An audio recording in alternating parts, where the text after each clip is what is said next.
thinking he was royalty, being a king, to pull off a scam. And I was almost going to tell him about my childhood. And I didn't, because he told that fucking story. And I realized, even in his scams, when he was doing something shitty, he was still making people feel good or feel special.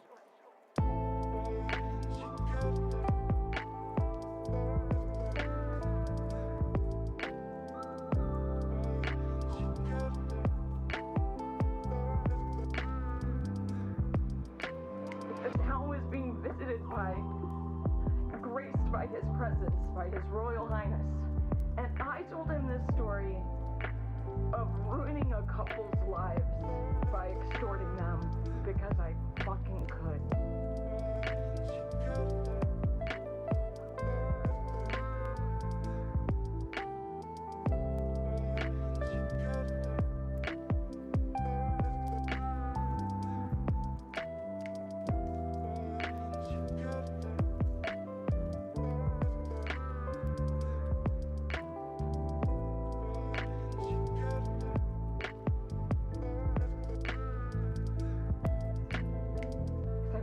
Felt like it. So I realized, if I can deliberately leave a town shittier than what I found it, of course he could fucking leave a town better than what he found it. And I'm not gonna do that again.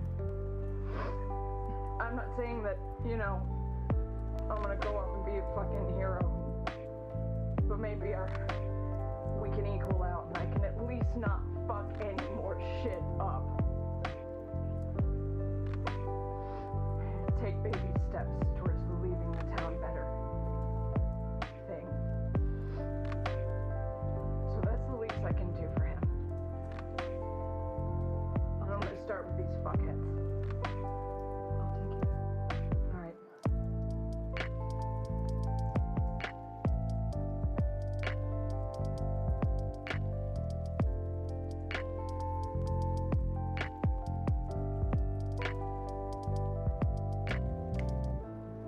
Long may he reign.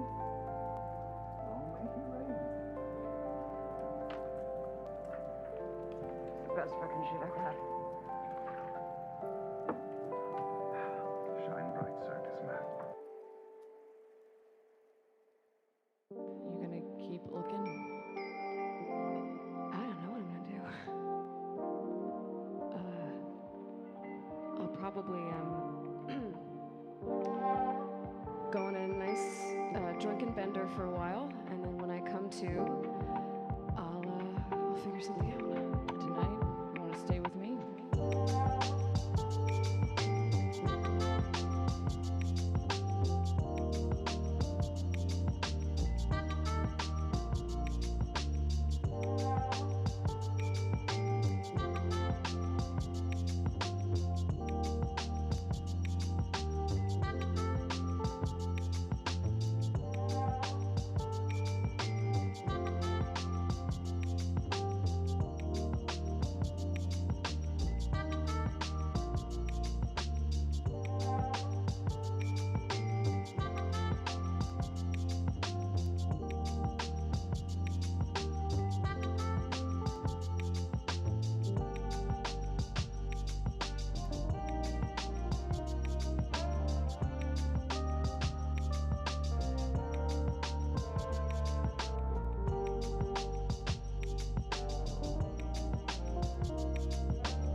I'm a monk of the Cobalt Soul.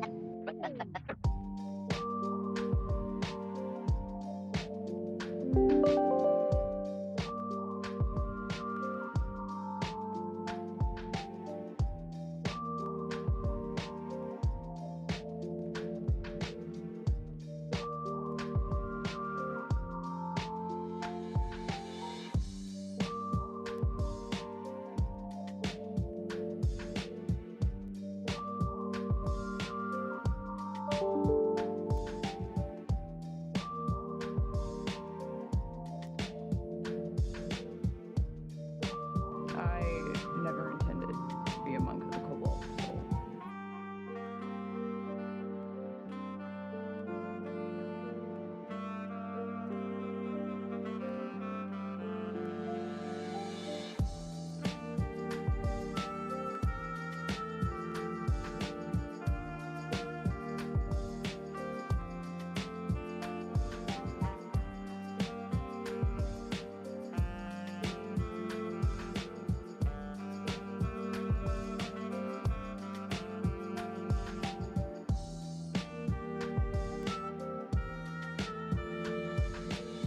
My father sent me away to the monastery.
Well, good morning. Hey, Lauren. How you doing?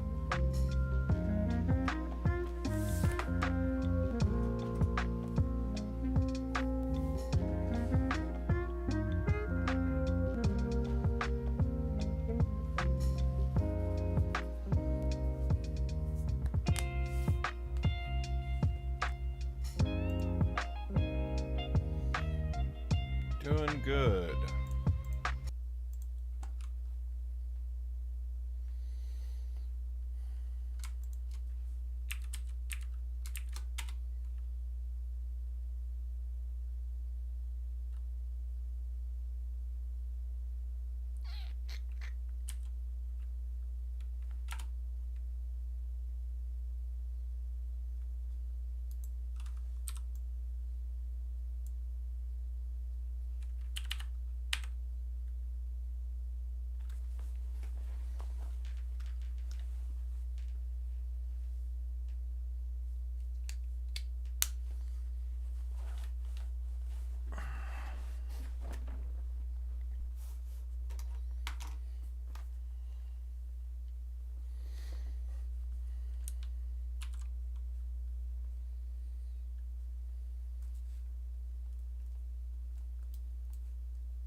Okay, here we are.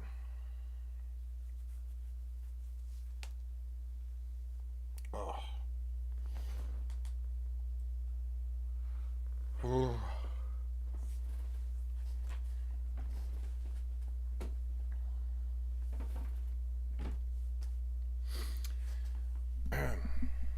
Eamon turned and stalked back into his mother's council room. She was taking a sip of her wine when he came back in. She studied him over the rim of the glass, and then she returned it to the table. For a long moment they remained that way, her looking up at him and he looking down at her. Then at last Annalyn sighed. "You have something to say? Say it." And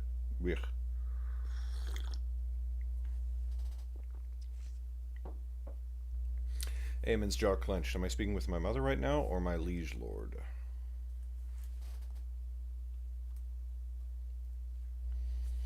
"I have always been both." "Fine then, you have divided them. You have created a rift between the Lifemage and the people she relies on most." "I have created nothing," said Annalyn. "I merely exposed a rift which already existed and which you were perpetuating. Do you think the secret would have kept forever? You were fostering a far greater schism than the one they face tonight. You might have sundered them forever. It was time for them to stop dancing around secrets and lies." Eamon scoffed and walked to the other end of the table, pacing as Oris had done a short while before. This from the woman who only days ago told me to always keep another layer of secrets behind the ones you let your enemies discover.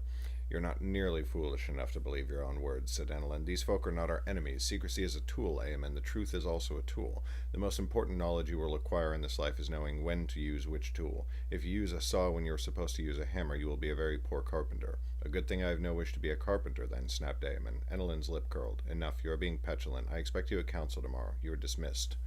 Eamon took a deep breath to calm himself. "Mother, no. We will both be more productive after a night to rest and think. Leave me." For a moment Eamon did not move, and then at last he bowed to her and excused himself. Chris stood at the door, unmoving and unblinking as he walked past them.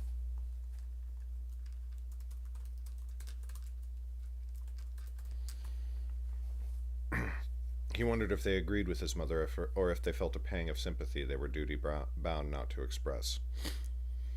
Back in his chamber, Eamon paced for what felt an interminable time. He drank more wine than he should have, but both his pacing and the furiously spinning wheels of his mind were interrupted by a knock at his door. He looked up at it, frowning. "Come." The door opened and Idulin let himself into the chamber, softly closing the door behind him. Eamon's expression softened at once, and he managed to smile.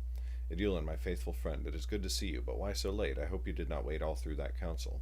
"I did, your highness," said Idulin, ducking his head. "I thought you might have need of me."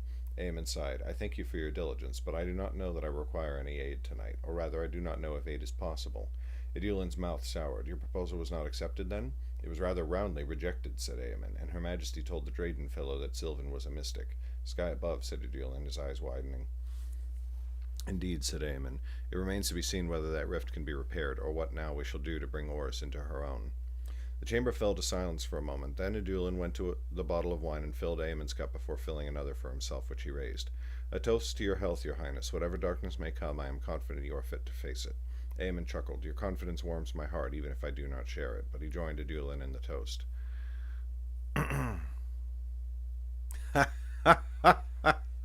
Yeah, I never know what to do with channel points on people's streams. Idulin drank and then set his cup down. "Your highness, I think it is time for me to depart the palace, may it be even the seat." Eamon froze. His eyes were aghast as he stared at Idulin in horror.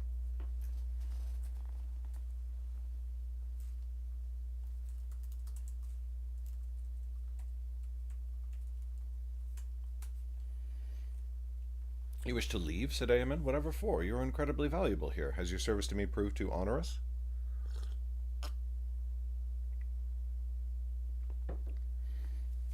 "On the contrary," said Idulin, "my service to your highness continues to be the greatest honor of my life." "Then why?"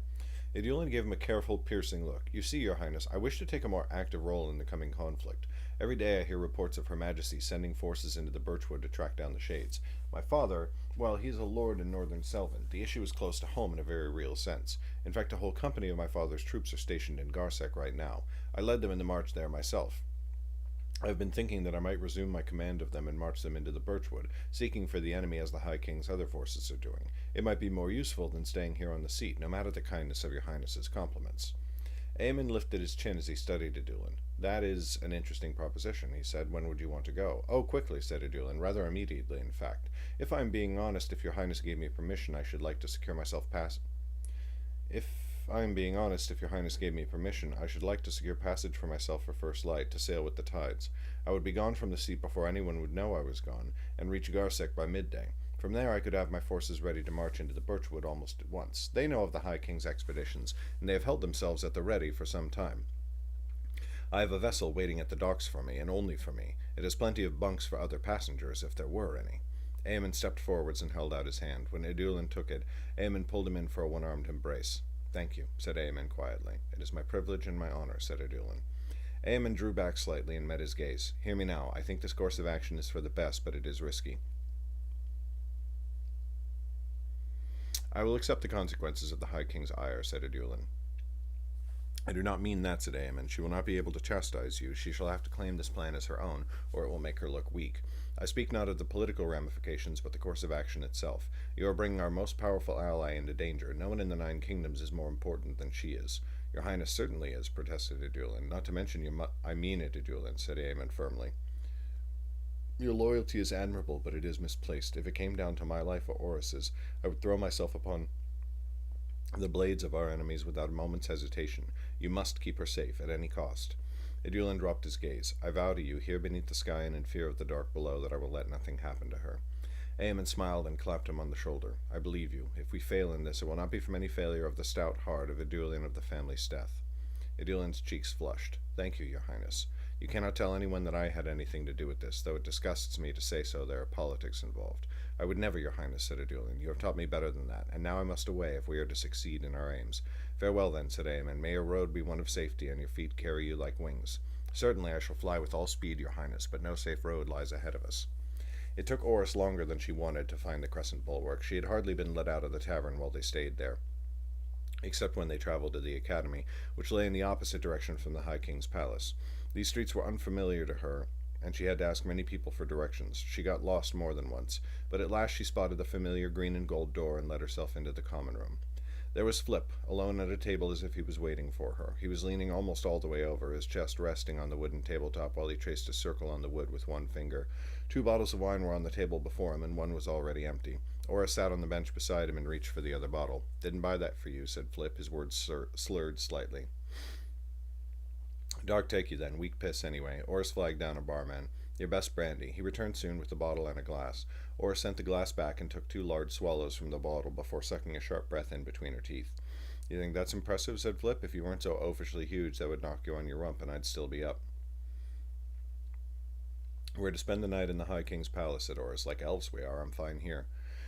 Oris shook her head. "I don't care how angry you are at me, Flip. You'll never make me believe that you're not going to take advantage of royal hospitality when it's offered freely." "Freely?" Flip sat up and stared at her wide-eyed. "Oris, you can't be that big of a fool. You just can't. That hospitality comes with more strings attached than any sellsword contract we've ever taken in our lives. You must know it." "They need us," said Oris. "We've got the advantage here." Flip shook his head. "Oris, I'm telling you, I'm used to dealing with those who wield power. Some wield it through money and they're bad enough. They'll sell their own kin to eke out another weight's worth of profit.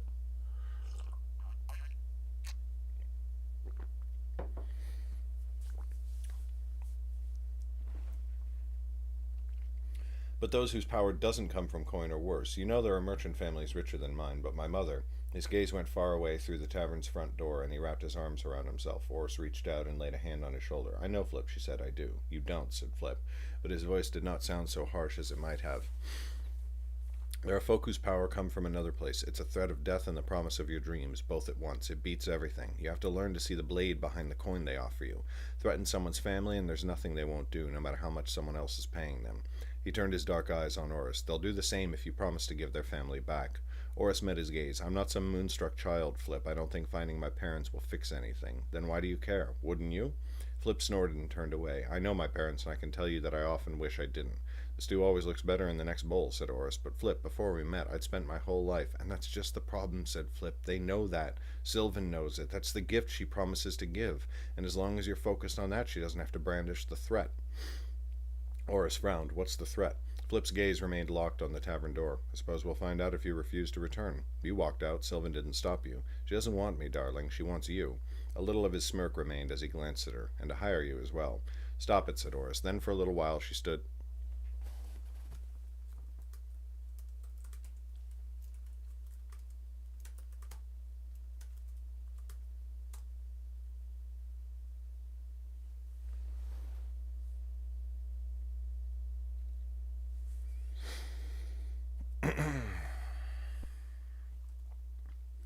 Then, for a little while, she sat lost in thought. At last, she shook her head slowly. Maybe she has no threat because she doesn't need one. The necromancer won't stop hunting me. The High King, the mystics, they're the only allies we've got. Where else could we go? Flip slumped in his chair. There's the core of it, and you already know my answer. I don't know. Oris took another drink of the brandy. She stared at her hands as she spoke. I wish I hadn't found out before you did. Flip dropped his gaze to his own bottle, scowling. And when did you find out? The Verge, the night the rogue weremage took you. A flash of anger crossed Flip's face, quickly suppressed. He snorted. That's a long time, Oris. A long, long time. It is. I thought upon it the whole way back here. I should have guessed it. The way she reacted to my story about the mystics, the endless coin she dropped on us too freely, the mysteries, the half-truths, the way she led us on. I should have seen that, guessed at least, or suspected, but I could not have foreseen you. No sign could have told me that you would keep a secret like that from me, because I trusted you, and I've always been able to in the past. It's the two of us, dear. It's always been the two of us. At last she looked up at him. This is bigger than the two of us now. If Sylvan had been anyone else, if it had been about anything else, there's no way in the dark below I would have done what I did. Tell me you believe me. Vale! Oh, I believe it, said Flip, sneering. You've always been a fool for a nice rump and golden hair. Oris's jaw clenched. You're insulting me, so I'll pound the snot out of you. Thought you were smarter than that. Flip waved a hand like clearing away cobwebs. You can do what you want. Then he reached over the table and took her brandy bottle, drinking a long swig. Oris clasped her hands and dropped her gaze to them again. Flip, I need you. Have you any idea how far I'm in over my head? It's nobility and mystics and merchants and power and money on a scale I've never imagined. We consult with the Lord Prince now. We just took counsel with the High King. What under the sky am I supposed to do with that? How am I supposed to do it without you? Flip lurched forward, seizing her wrist. His eyes burned with an intensity like mage light. Why in the dark do you want to do it at all? I certainly don't. That's why I left home. That's why we met. And I liked you at once because I thought you didn't give 2 pints of piss about that world either. This is the opposite of anything I've ever wanted. It's why I'll never go back to my family. His grip on her wrist felt like a brand. Oris's pulse quickened and her jaw clenched. She thought of the High King and the Lord Prince, the way they held their tongues and quelled their words so often, and she took a deep breath. Flip, if there were someone out there, some cabal, let's say the family Yaren, and if the Yarens wanted to kill you just because you were your mother's son, and they were hunting you across the 9 kingdoms just because of that and for no other reason, you'd go back home. Flip's nostrils flared. I wouldn't. You would, said Oris flatly. You'd be a fool not to. You'd return to the family you hate so much, and you'd rely on their protection. You're only so cavalier about it because no one out here gives a shit who you are. But if your mother's enemies wanted to use you to get to her, you'd take refuge with her again to keep yourself safe. And you know that's true. You walked away from the life you hated because you're lucky enough to be able to. Oh, certainly, spat Flip. I'm just so fortunate. Yes, you are, Dark Take You. Oris had not meant it to come out as a snarl. And I'm not. So you piss off and abandon me if you don't want to get involved in any of this. Fine, leave again.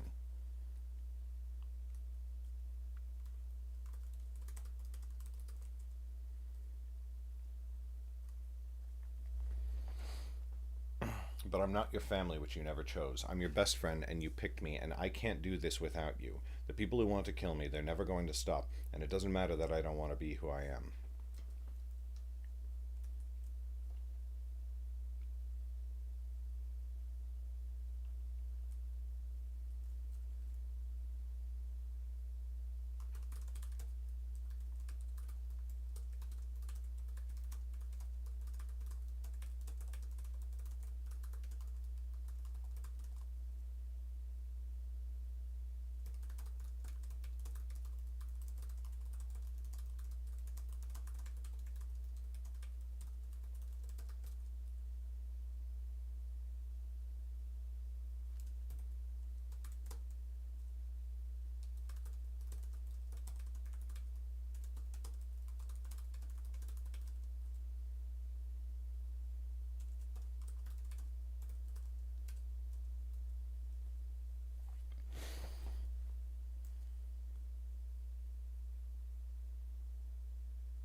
Yes, you are, Dark Take You. Oris had not meant to come out as a snarl, and I'm not. You were perfectly happy with our schemes when you thought we'd be serving only the High King. Now you learn the truth about Sylvan and that...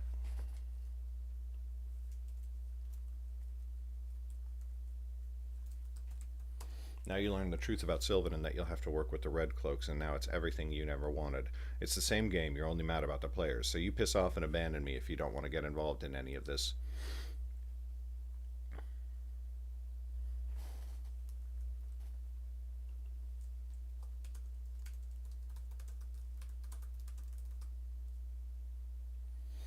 So you piss off and abandon me if you don't want to get involved in any of this. Fine, leave like you left your family, but I'm not your family, which you never chose.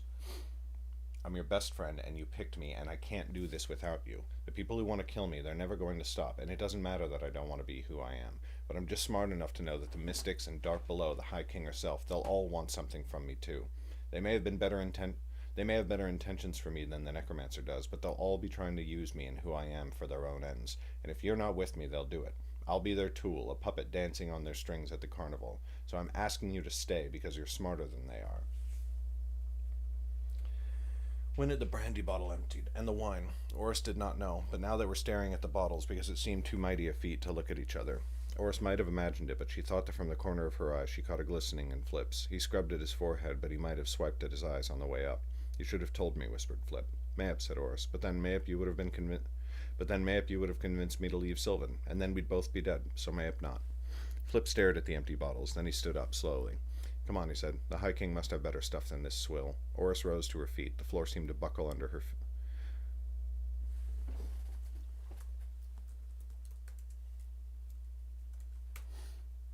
Oris rose to her feet. The floor seemed to buckle beneath her, but only slightly. I'm sure she does. They made for the door, but almost at once Flip stopped and turned to glare at her. I'm not friends with Sylvan, though. Dark take her, and dark take you for going along with her. Fair enough, said Oris. Flip pursed his lips and nodded, so long as that's clear. The palace guards admitted Oris and Flip back within the walls. A steward waited to lead them to the chamber that had been prepared for them. It was made up of a common room with couches, chairs, and a table to sit around, as well as 2 doors on either side leading to beds to sleep in. In the common room was Sylvan. She was lounging on a couch when Oris pushed open the door, but she shot to her feet at once. You're back. Said Flip, raising a forefinger. Sylvan went still. Nothing from you now. His words came quite slurred, and he stumbled past her towards the second bedchamber on the left, closing the door heavily behind him. Sylvan turned back to Oris with wide eyes. How was it? Not as bad as it might have been, said Oris. She was somewhat surprised by how slurred her own speech was. It had not seemed so bad when she was talking to Flip, who was worse. It'll take some time, but he's here, and that's good. Sylvan glanced towards Flip's door again. I suppose it is. A knock came at the room's front door. Oris and Sylvan turned to look at it for a moment before giving each other a look. Expecting anyone? Said Oris. Not I, said Sylvan. Her hands went to the hilts of her swords. Come, said Oris, her fingers curled to fists at her side. The door opened. There stood Edulin of the family Steth. Oris relaxed, though she noticed that Sylvan remained at the ready. Edulin gave them both a quick nod before stepping inside and closing the door behind him. Edulin, said Oris, what is it? Have we been summoned? He gave her a shrewd glance, and Oris thought he must have heard the brandy in her tone, but he said only, I'm leaving on a ship before first light. I'm traveling to Garsek, where a company of my father's troops await me, there to march into the birchwood seeking the shades. Sylvan sighed, her mouth twisting. Someone should have informed you of the results of our council with Her Majesty. That is no longer the plan. I understand it is not Her Majesty's plan, said Edulin. It is still mine, however, and there is room on my ship for the 3 of you. Oris looked at Sylvan askance. Are you suggesting I am offering? You already planned what you thought was the best course of action. His Highness agreed. I have nothing but the highest respect for Her Majesty, but I know where my deepest loyalty lies. And what does His Highness say to such a scheme? Said Sylvan.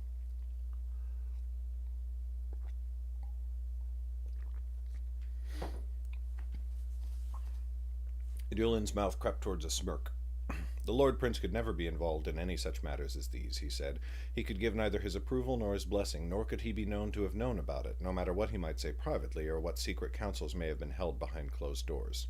We understand, said Sylvan, but you must realize that you risk stoking the wrath of the High King herself. Edulin sighed. Well do I know it, and I know, too, that her judgment would not fall on you, but solely on my own head. Yet I can deal with that when it must be dealt with. For my own part, I would rather take that risk and return with you at your full strength than sit here and let the Red Cloaks play games with your fate. He gave a quick nod to Sylvan. I have known many noble mystics worthy of great honor, but the order as a whole, I love them not much more than your friend Philip. The door to Flip's room opened so suddenly that Oris jumped. Flip lumbered into the doorway, leaning heavily on the jamb. What's this you're saying? Said Flip. Some scheme to make the Redbacks look like fools? We're in. Were you listening at the door? Said Oris. Of course I was. Sylvan looked doubtful. I have my reservations about going directly against the High King, to say nothing of the new Lord Chancellor of my order. Her gaze shifted to Oris, but I leave the decision to the Lifemage. After all, Jordell was banished from the order before he died. I suppose I would only be following in his footsteps, and the High King herself honors his memory, so that cannot be entirely a bad thing. It is your choice then, Lifemage, said Edulin. What say you? Oris turned from Sylvan back to him. I say that you'd better not get in the habit of calling me that, she growled, but I'm in. I've no wish to sit here idle when there's a chance to do what's needed. Edulin nodded. Very well. Then get what sleep you can. I shall send someone to fetch you when it is time to leave. Thank you, Edulin, said Sylvan. You do your family proud. Ever have I endeavored to. Edulin gave them a bow and left. Flip lurched away and vomited in his chamber pot.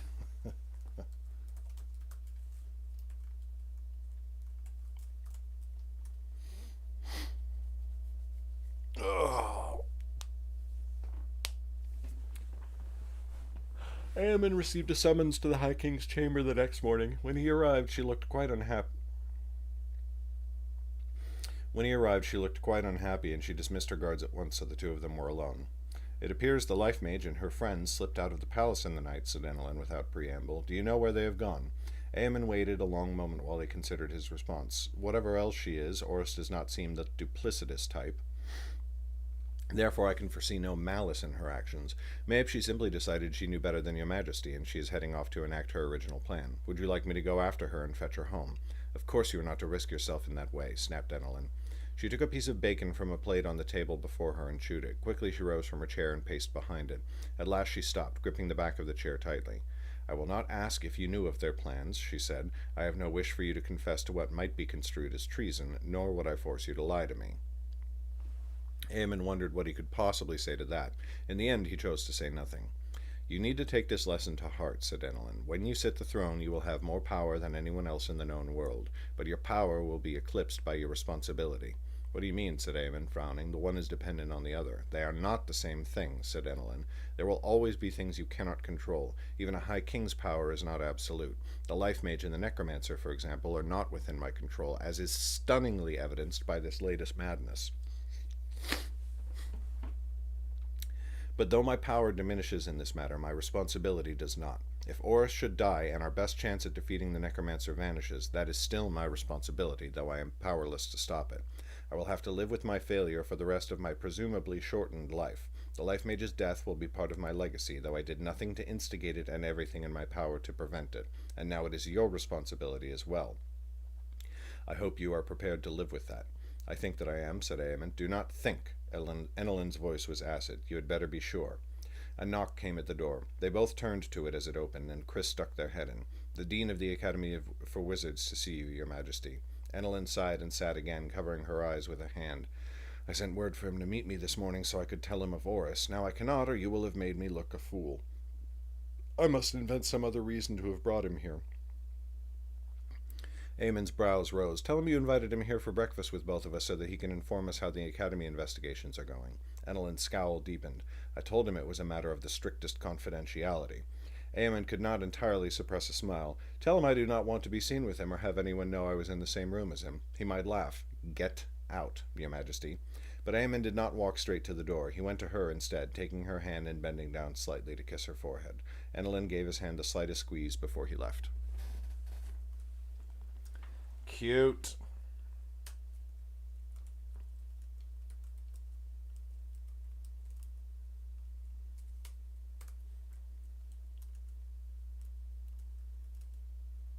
Be right back.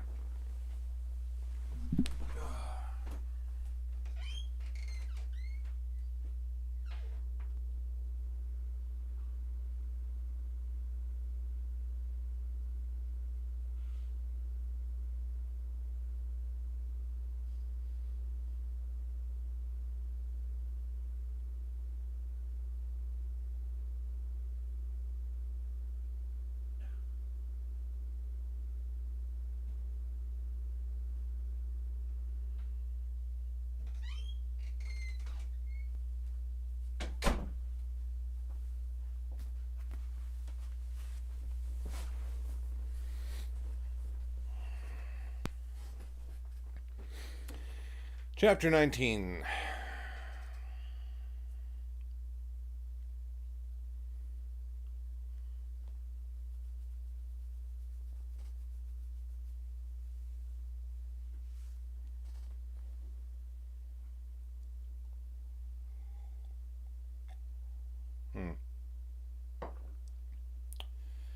So I made a note to add a scene to this chapter. I don't know if I'm going to find the right time for it. Chapter 19, Skane's closing. The ship reached Garsek before midday, just as Adulan had said it would. A carriage brought them through the city and out beyond its walls. The fields outside of Garsek were filled with camps of soldiers, farmland now covered in rows and rows of tents. Forces from several kingdoms had gathered, as well as more than one mercenary company. Oris thought she recognized one or two of the banners. There was the green chalice of the Emerald Draft, as well as the 4 red slashes of Bashang's bears. But they kept themselves hidden behind the carriage's curtain, for Adulan was adamant that no one should see the Lifemage passing by. Adulan's force awaited them at the northern end of the fields.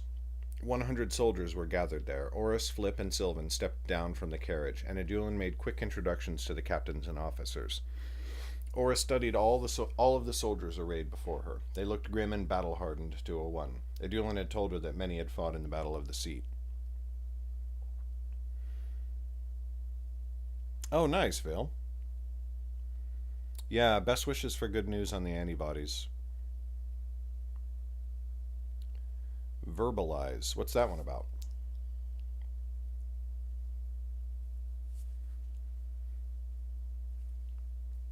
They'd already received word to be at the ready.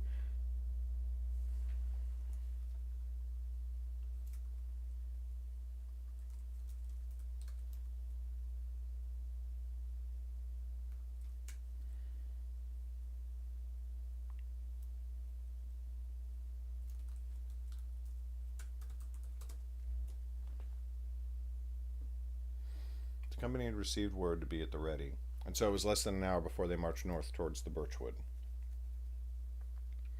There was a road at first, but it gradually faded to little more than a footpath, and the company made its slow way through bracken and underbrush. They pressed their way between the trees, and though the wintry air was bracing, darkness seemed to gather as the evergreen branches above them slowly blocked out the sun.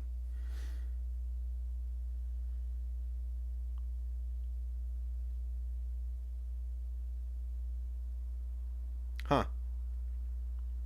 Interesting.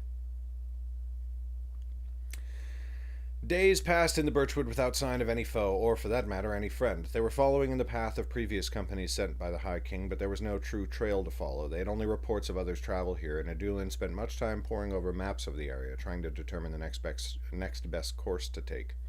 Oris and Flip fell into their old military routines rather easily, but one thing that was missing was the camaraderie with their fellow soldiers. None of Adulan's troops knew the real reason Oris was there. As far as they were concerned, they were only seeking shades to wipe them out, just as the High King had been doing ever since the attack on the seat. I apologize, Adulan told them on the first day, but it is better if no one else knows who you are. You shall have to pretend to be my advisors. We don't care, said Flip with a shrug. I'm used to playing down my own inestimable talents.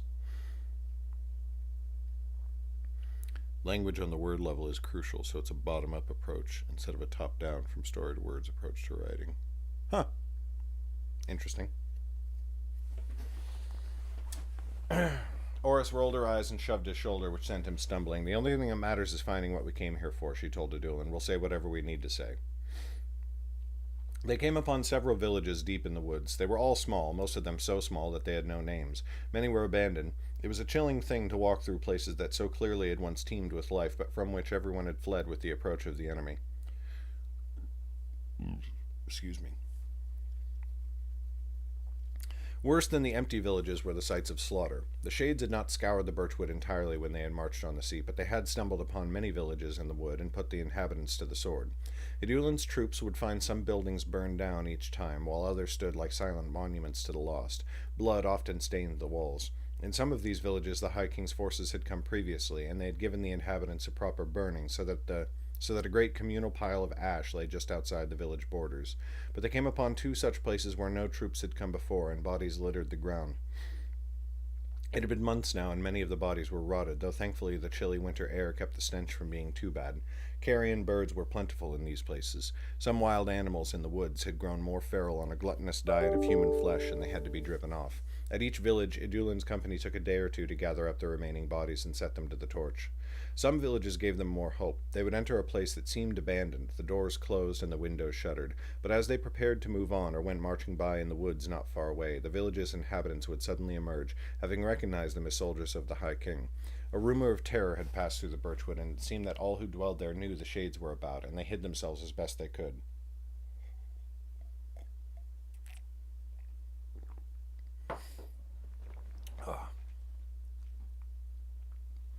From some of these survivors, they heard vague rumors of the enemy's coming. The forest folk had seen the shades moving east through the birchwood before the attack and then passing west afterwards, but they knew nothing more than that.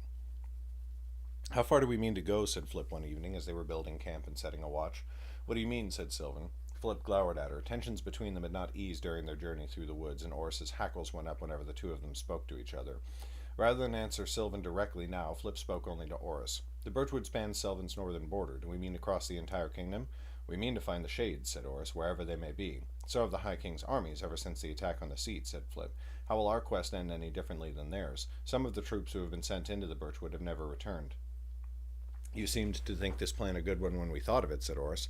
"I was happy to get you out of the clutches of the mystics, or at least most of them," said Flip, glaring at Sylvan again. "Now that we've accomplished that, we might think of something wiser than simply wandering lost in the woods like the Sister Moons." "Then think of something wiser," snapped Oris, "and until you do, still your tongue in its biting remarks." "What about your amulet?" said Flip. "What about my amulet?" Flip reached over and lifted it up, dangling it on its leather thread between his fingers. "It's meant to find the enemy, isn't it?" Oris pulled it out of his grasp. "I know nothing more than you do about what it's meant for. All it's done so far is warn us, but it can offer no warning if there is no threat." Sylvan looked uneasily out into the darkness beneath the trees. "I think it is inaccurate to say there is no threat. The enemy is here somewhere. We have to find them eventually." "We don't," said Flip. "There are 1,001 reasons we might never find them at all. They might not even be here. They could have left the birchwood, slipping out of it singly or in small groups, only to reconvene and strike at Underrealm again from a new and unexpected direction. You can't tell me all your redback brethren, the wise and great among you, haven't thought of that." Sylvan took 2 deep breaths. "Of course we have," she said slowly, "and we have been watchful throughout Selvin and Dorsey for just such a possibility. But there have been no signs of their egress, and you said it yourself. Some of the High King's troops vanish within the forest. What happens to them if the Shades are not here to destroy them?" Oris tensed up as Flip opened his mouth to begin an angry retort, but just then Idulin approached them.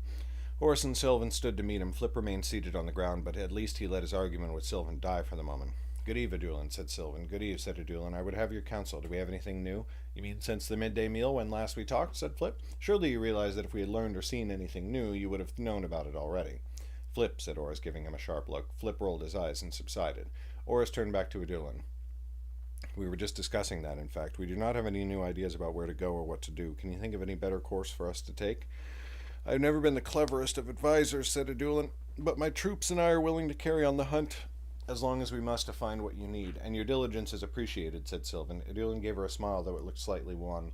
"Another night of good rest, then, and another day of searching to follow. Keep up your hope. The enemy cannot evade us forever." A half hour later, Idulin went striding to the edge of the camp. A sentry stood there just within the tree line, bow in hand and an arrow nocked but undrawn. She turned at the sound of footsteps, and when she saw Idulin, she saluted smartly with a fist over her heart. "Sir?" "Rest easy," said Idulin, returning the salute. "No sign of trouble?" "No, sir," said the sentry. "Good, good. I'm off to relieve myself. You have the knight's password?"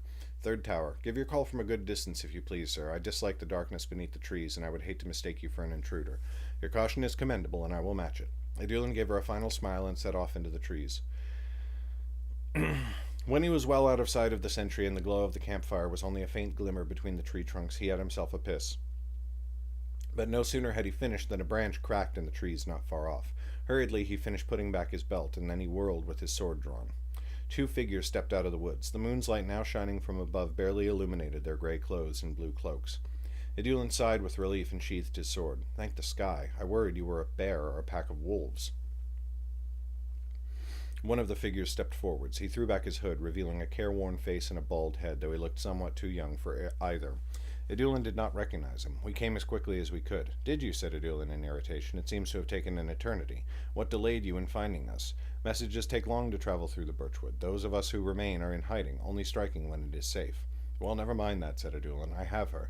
I have her with me. She is in my camp right now, this very minute, and I have only 100 of troops with me." The Shades looked at each other before the man looked back to Idulin. "Your troops, are they ours?" "They are my father's, and more loyal to Selvin than to me alone," said Idulin, his mouth twisting. "They will not kill her simply because I tell them to, but if I give them a command to our benefit in battle, it will give them a moment of confusion. That may be all you need." "It will be more than enough," said the Shade. "We will bring word of this to Beric." Idulin's eyes widened. "Beric is here?" "He is. You should lead your forces south and east. You will find a hill with rocks around its rim.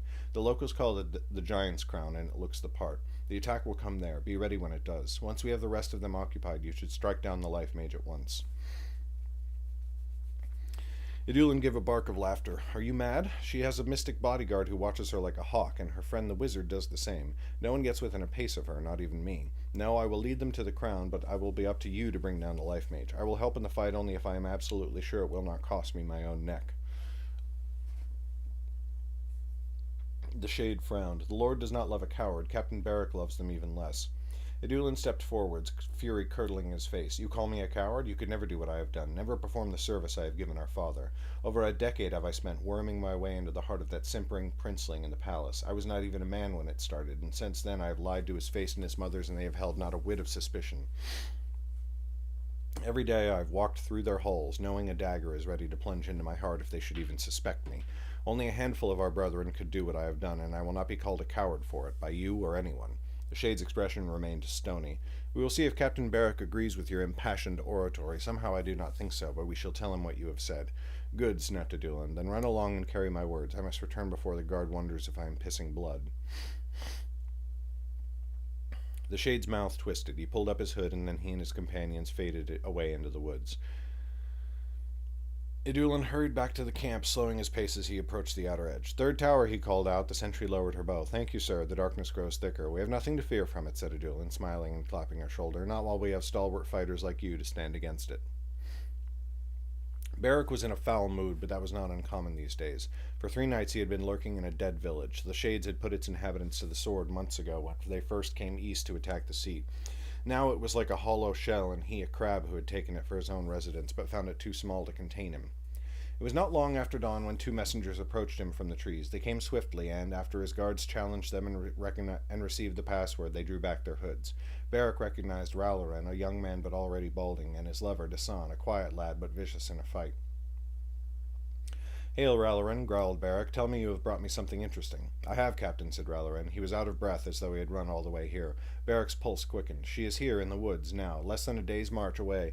Idulin of the family Steth leads the force that guards her, and he is going to guide them south to the Giant's Crown. She is here, cried Beric, his fists clenching. Now, you are certain? I could not draw close enough to see her for myself, said Raloran. But Idulin swears it. He is a worm, but he would not lie about a matter so grave. Beric's breath quickened. He took Raloran's wrist in his massive hand and drew him close, cupping the back of his head with his other hand. Well done, brother. Rest now and eat well, and then be ready, for we will march upon her at once. Raloran and Dasan went to recover from their journey. Beric dismissed his personal guards and strode off into the woods. Once out of sight of his brethren, he drew his dagger and slashed it across his forearm. His face did not even twitch as the blade laid open his flesh and the blood ran down.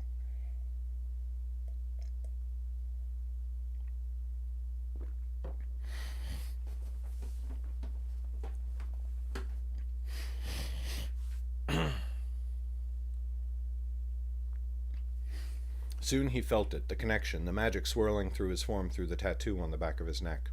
There stood Father. Beric blinked hard and tried to swallow past a sudden lump at the back of his throat. Father's expression was one of deepest concern, but when he saw Beric standing before him, his eyes faded to gentle curiosity. What is it, my son? Even as the Lord spoke, his eyes glowered. His eyes glowed.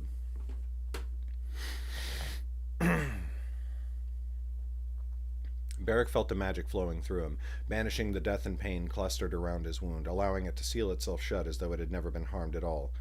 You were due for a report in less than 2 hours. What news has reached you that cannot wait so long? She is here, Father, said Beric, here in the birchwood now. Soldiers protect her, but too few. We can have her. The Lord's brows rose. I know. Beric stared at him for a long moment, feeling shock and then wonder and then a quiet, brimming rage. You know? I have known for days. Weeks now, if I count my days aright. Why have you not told me, Father? Growled Beric. I have been here all the while, lurking like a coward in these trees. I could have hunted her down and ended her. That is not your appointed task, said the Lord. I mean to send Rogan after her. Beric's breath came quick now. Rogan is far to the north in Dorsey. I am here, Father. You must let me hunt her down. This war can be all but won, and it can happen today. There are more things at play here than you can imagine, my son, said the Lord sternly. It is supposed to be Rogan who brings the Lifemage down, not for any purpose of honor or favor that you imagine. I have foreseen it. You tell me that you have told me endlessly that the future is never certain, said Beric. There is only what is likely and what is less likely. Nothing is impossible. Will you tell me now instead that the way forwards is carved of stone? Is there no future in which I bring the Lifemage down? If even one skein leads that way, I will not fail to find my way to its end. I do not doubt your resolve, said the Lord, but you are just one person, Barak, as are all of us, even me. Your strength will not save you if enough threads of fate pull against you.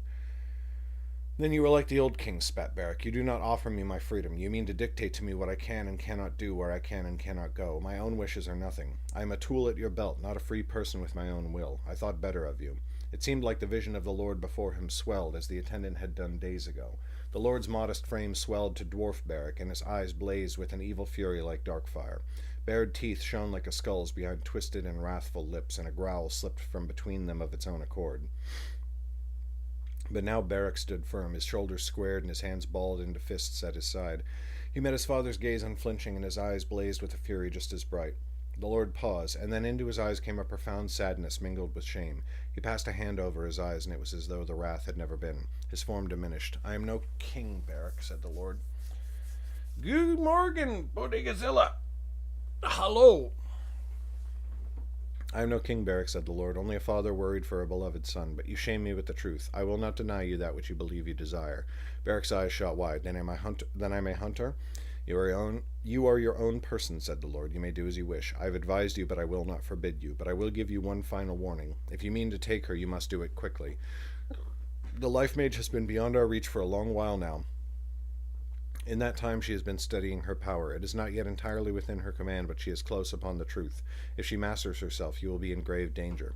Danger, said Barak. His fists clenched tighter, and his arms seemed to swell with strength. I have had her in my grasp before, and she had no hope but to flee. She's the only one in danger, father. The Lord sighed. I hope for your sake that you are right, my son. But you're not.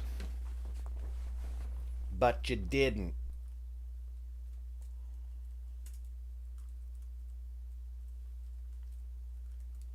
$59?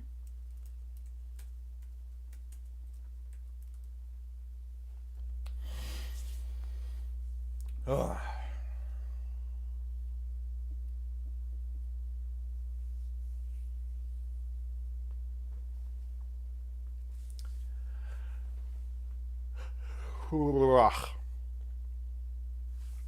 Final read, Bodegazilla.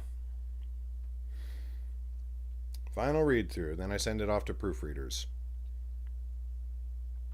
3 of them. Chapter 20, Betrayal in Darkness. Previously on The Legend of Korra. Don't worry about it. Do you lurk? Do you work? Finishing the book today? Well done. Hopefully we're doing the same thing. Chapter 20, Betrayal in Darkness. I think we need to bring our force south, said Adul, and it was an early dawn in the birchwood. Mist drifted gently between the trees. I'm scared. Remember when I was doing a thing where if anybody donated, I would read for like 5 minutes in a character voice?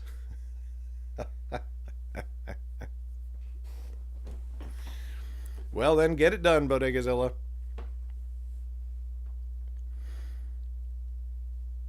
I believe in you.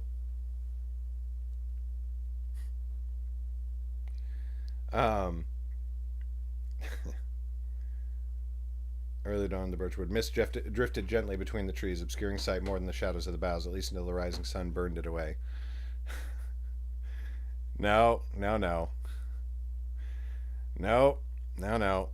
Sorry. I respect your channel points tremendously. I'm very grateful to you for tuning in and watching the stream enough to accumulate those channel points, but I'm not putting myself through that just for channel points. Hello, my friend. Stay a while and listen. You have quite a treasure there in that Herodric cube.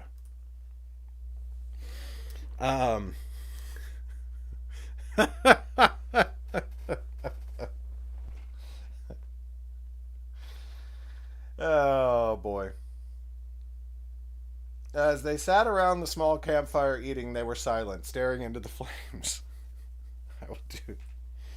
That had become the norm whenever they had a moment to sit and think in silence for a moment. There you go. No. You want Elmo, you gotta shell out the bucks. The thrill of a new venture had long since passed, and now they were in a doldrum, but they looked up in surprise as Adulin spoke to them. South, said Sylvan. Why south?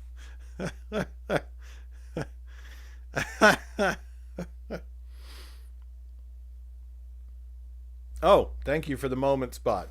See, y'all are distracting me. This is why.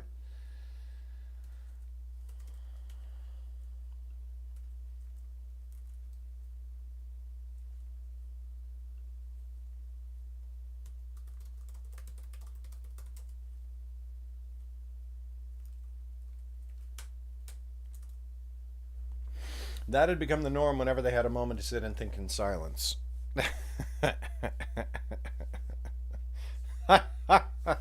Sorry, Lauren. Oh, that's right. You guys don't have Labor Day. Bummer.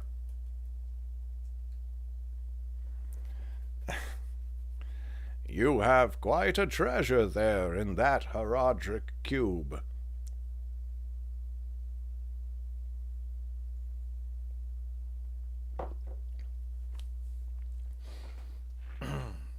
But they looked up in surprise as Adulin spoke to them.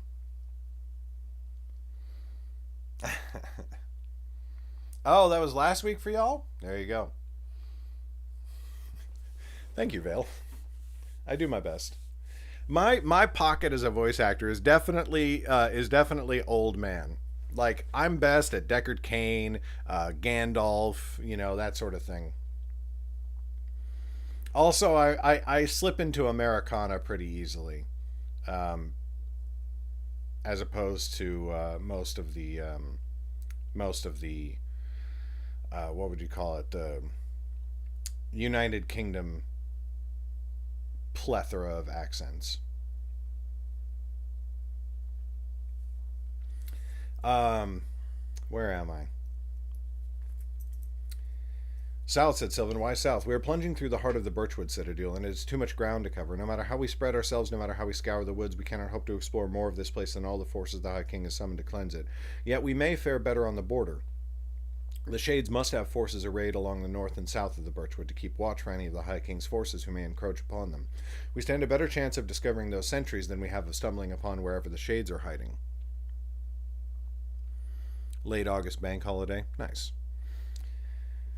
A fair enough point, said Flip, leaning back on his hands, and I'll not deny I'd like to see something other than endless trees and nothing else. We shall need to resupply soon in any case, said Oris. Drawing close to the border would make that easier. Then it seems we are decided, said Adul, and I shall prepare the troops for the march.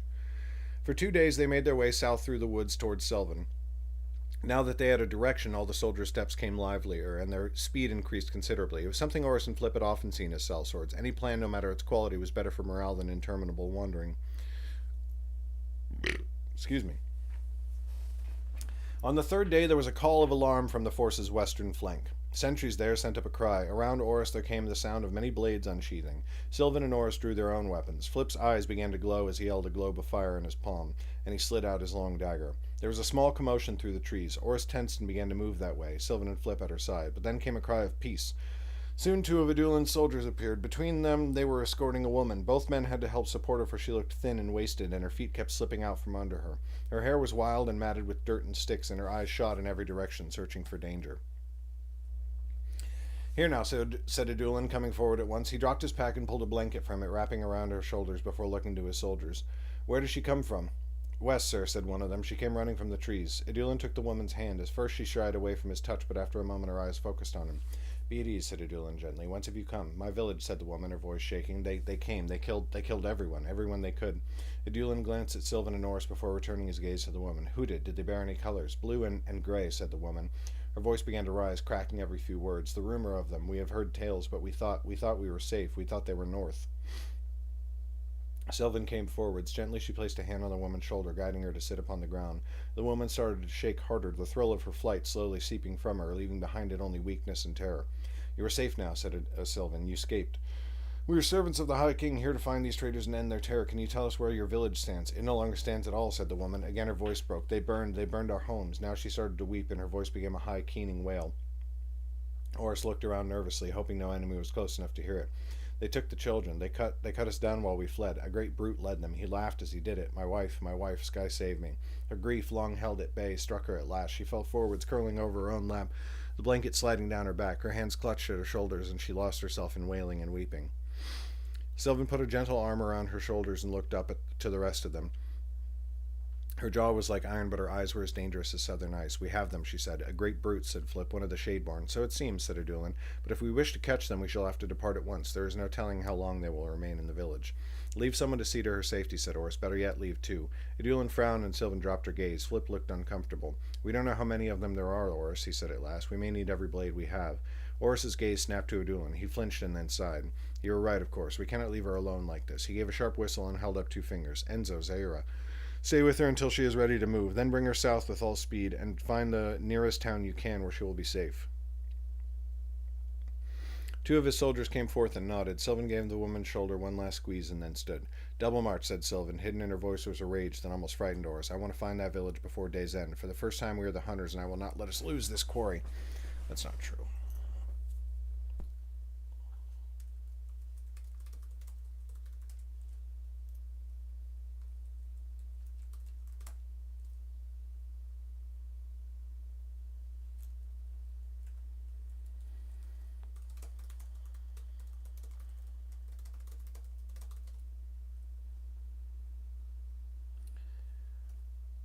Not long before the end of the day, they found signs of the slaughter. Oh boy.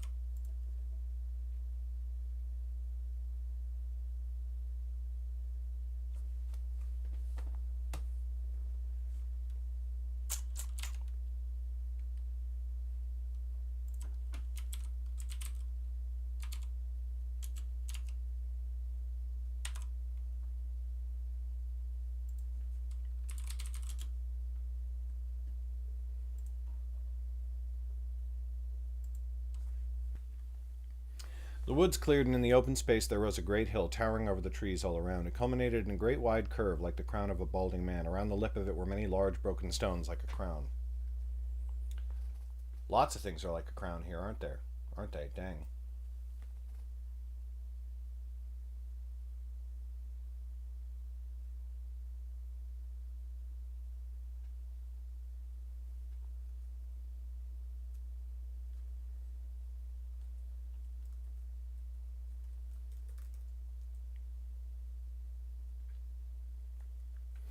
There lay the bodies, dozens of them splayed out in the snow. No one seemed to have been spared except the children the fleeing woman had spoken of. They saw folk young and hale and old and bent, all of them twisted now in death.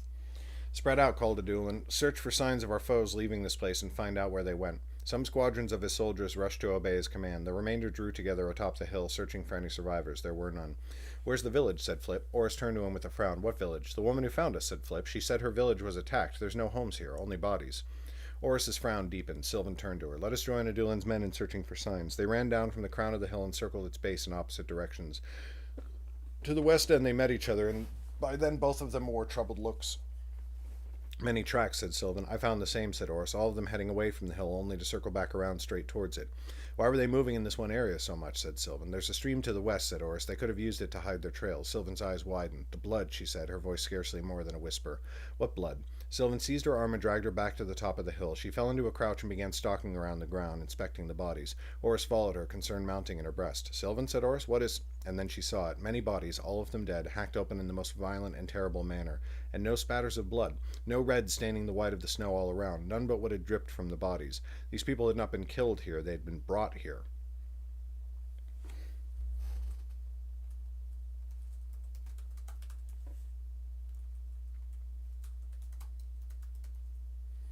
These people had not been killed here. Their corpses had been brought here. On the heels of that thought came a flash of light. Oris looked down with a gasp. Her amulet had begun to glow. "Dark below." "Dark below," growled Sylvan. The air rang with the hiss of her blades as she drew them and slid to Oris's side. "A trap." "What?" said Adulin, drawing his own blade and looking at Oris's amulet in a panic. "What does that mean?" Our enemies laid a ruse for us, said Oris. The refugee who found us was one of theirs. Your soldiers we left with her are likely dead, or else she slipped away from them. Sir, cried one of Adulin's soldiers to the north. Oris turned that way. Figures began to appear from the trees. Their clothing was gray and their cloaks were blue. There were many of them, and more still were stalking forth out of the trees. Dark, spat Sylvan. This is not a raiding party. It is more to the south. The cry drew all eyes in that direction. More shades appeared in the woods, blades drawn and faces grim. Oris turned to the east even before the final cry of alarm went up. More shades from that direction. And at their head was a figure greater than all the rest, towering above his brethren with a sword and shield in hand. Oris's heart skipped a beat as she recognized the massive form of Barak, the Shadeborn they had seen in Drakmund. They were hemmed in, their back to a stream that was too wide and too deep to cross before they were caught and slain.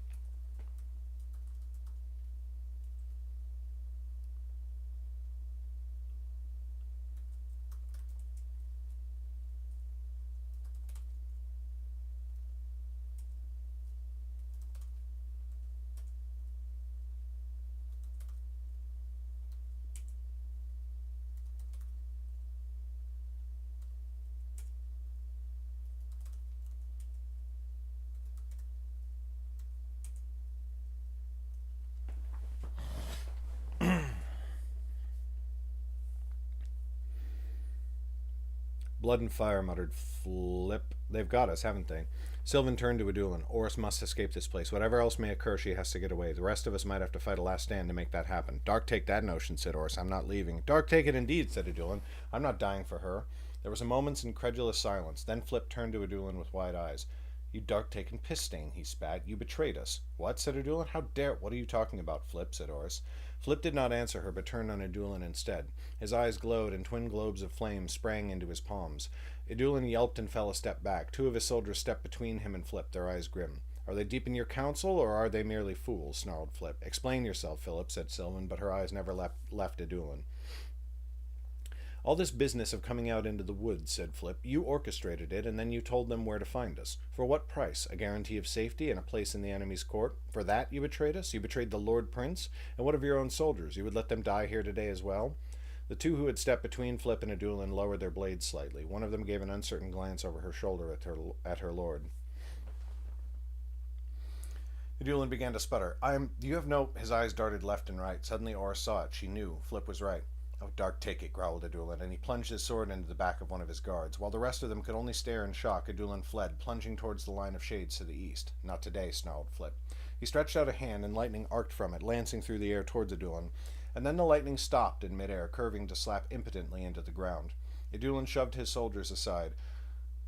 Shock seemed to hold them transfixed, and he burst into the open on the other side, reaching the shades who stood in the forest beyond. Travis Tavern! Greetings! There where Barak stood, a woman appeared. Her eyes still glowed, and she held a hand up in warding against Flip's spell. They brought their own mage, said Flip. His tone was light, airy, as though he was commenting on the dress of a courtier. That will complicate things. But Oris barely heard him. All her focus was trained on Barak, as it had been since he first stepped out of the birchwood. Her skin crawled as she beheld him, a feeling like 1,000 tiny creatures crawling across her, each with 1,000 legs. And now there was something new, now that she knew what to look for. She was aware of something surrounding him like a sickly glow. It filled the air, burning her nostrils like a cloying, filthy smoke. It was the magic that surrounded him, that protected him, that kept him from the death his master controlled. Now that Oris knew what to look for, she could feel it like a putrid oil on her skin. If Barak noticed her new recognition, he did not show it. He only wore the same confident, savage grin she had seen from him when they first spied each other in Drakmund. And now, as Oris stared at him, frozen under his gaze, he raised his sword. Take them, he roared. Spare none. Hew them even as they fall, until life ends. Until life ends, cried his soldiers in response, and they broke into a mad charge, flying up the hill. Adulin's soldiers raised their shields and hefted their spears. But their lord had slain one of their own and then fled, and now they wavered. Sylvan shot Oris a desperate look. Oris, she cried, if you would like to unleash a flash that strikes your enemies dead upon the field, now would be the time. But still Oris could not drag her gaze from Barak. He strode forwards, only a few paces behind his attacking soldiers. The magic that surrounded him, that Oris could now see for the first time, seemed to pierce her mind. Look inside yourself, she cried in her mind.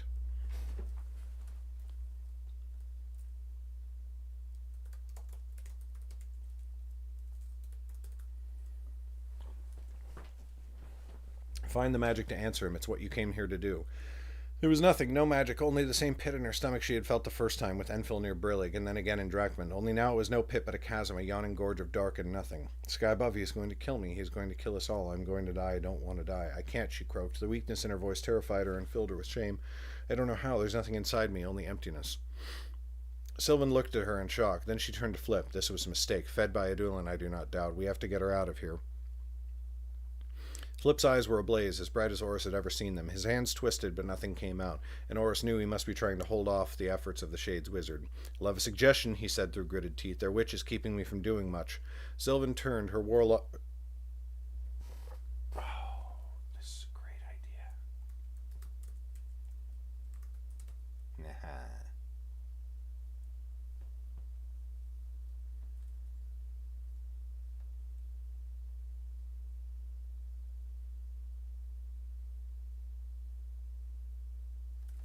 Sylvan turned, her golden braids flaring out as her head whirled back and forth. The Shades had reached Adulan's soldiers, and they were cutting their way through with practiced, terrifying ease.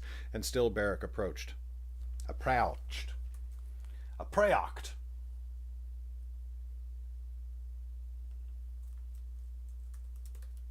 What a dick. Hey! Thanks for the gift sub, Bodegazilla. Appreciate that.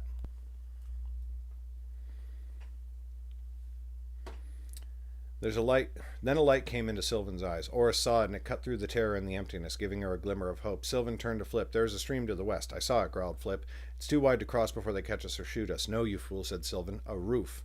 Flip risked a glance over his shoulder, eyes still glowing. His jaw clenched with the effort of his magic, but still his lips twisted in a smile. The hope in Oris grew, swelled like a light that banished the darkness of her despair. Oh, said Flip, chuckling. Oh, that's good. Are you strong enough? Let's find out together. Oris, are you ready to run? What? Said Oris, still held in the grip of Beric's gaze. Run, cried Sylvan and Flip at once.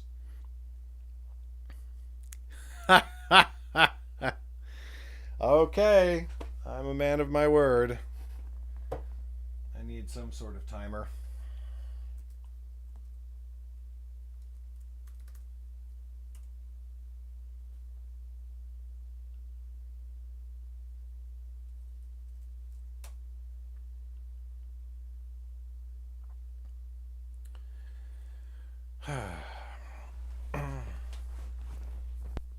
They seized Oris's arm and dragged her down the west side of the hill towards the stream. Their flight shattered the last shred of morale in Adulan's troops, and the Shades surged forwards with bloodthirsty cries. As they pulled her away... This is a little too Stitch, isn't it? I don't have the high register that I did when I was well practiced. As they pulled her away from Beric's gaze, Oris found strength in her limbs again. Together they pelted down the slope towards the water. Ice clung to its banks, and Oris could scarcely imagine the freezing cold of it. Terror turned to giddiness, and Oris shrieked the most gleeful laugh she had let out in years. What in the dark below are we doing? Jump into the water, screamed Flip. I can't. We'll die. They won't have to shoot us. We'll just freeze. They were a pace away from the bank. Oris closed her eyes and banished every clamoring thought. She jumped. She could not keep her eyes closed all the flight through the air, the flight that felt like eternity. She opened them at the last moment. It was the only reason she saw the water split before them, turning into emptiness that revealed the soft, mucky, silty bottom of the stream. The three of them landed hot. Oh shit, I just realized it's actually really early in the morning. And I really don't want to wake up my family just for this bit. And Bodegazilla, since you gave me an out with saying 3 paragraphs is enough, I'm going to end it there.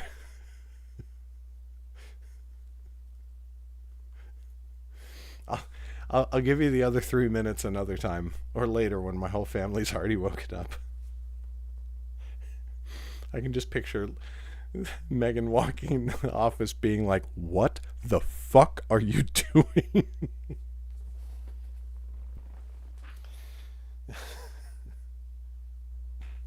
Okay, all right. 3 minutes of ASMR ASMR NPR announcer style.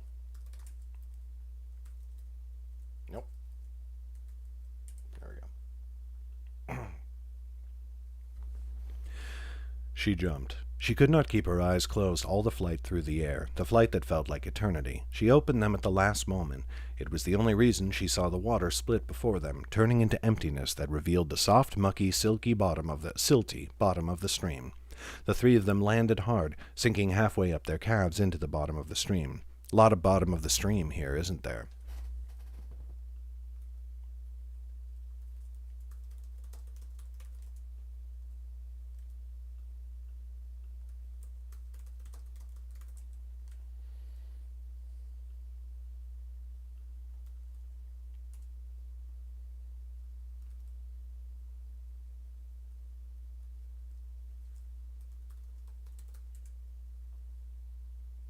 Oh.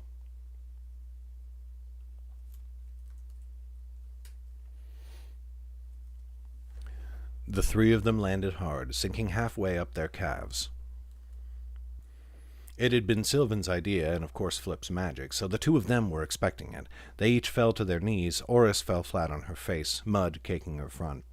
Flip looked up and twisted his hands. The water shimmered and slithered overhead, joining together again to form a roof over their heads, just as he had done with the rain near the rustling verge. Oris came up from the mud, gasping and spitting out dirt and water. Sylvan helped haul her to her feet.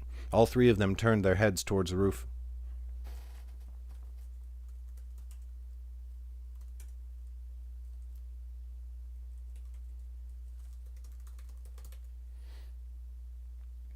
All three of them turned their heads towards the water above. Mercifully, there was no sound, but Oris could imagine it. The sound of blades clashing, of screams, of death.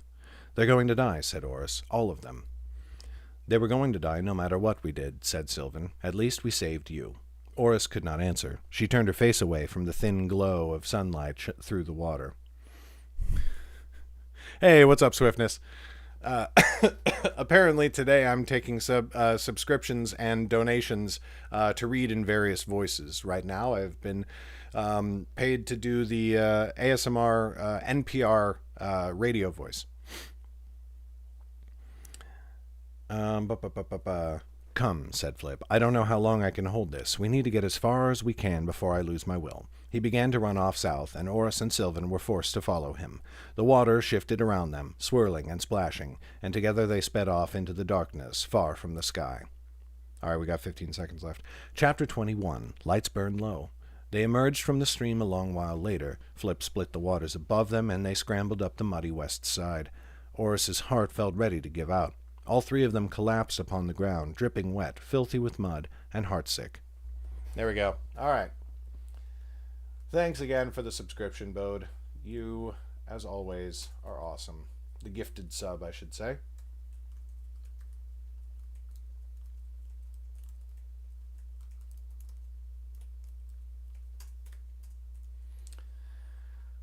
Bam ba bam bam ba bam bam bam ba bam bam bam ba bam. Top of my lungs roar, down to a free fall.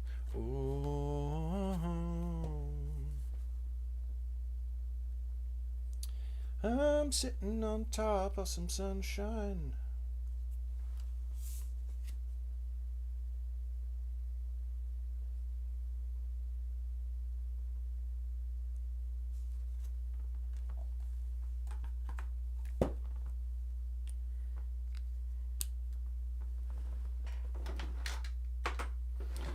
Okay, I'm going to go refill my coffee, and then we will come back and do Chapter 21, BRB. The chair.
Change of plans, everybody.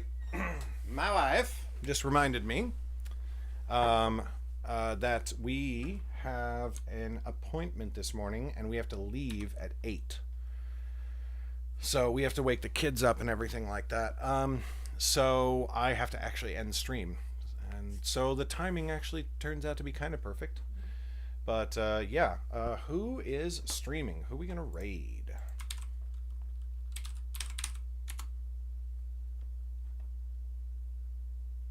Hey, my rights. Is the new crispy Twitch. She was already awake. She was being nice and responsible because she remembered the appointment. So she was already up and getting ready and everything like that. Yeah. Nope. Unfortunately not. Not gonna do that. But My Rights is awesome. Just discovered her on Twitch not too long ago, so we're gonna throw a raid her direction. Yeah. We'll be back. I'm gonna try and stream again after I come back from the appointment and get some afternoon work done. We're actually on target for our hours. We're on target for 60 hours this month, and I want to get ahead. I want to do more than 60 hours this month. That would be pretty great if we managed to pull that off. So, come witness my continuing adventures and attempts to do this, and until then, I will see you another time. Thanks y'all for being here. Catch you later. Bye.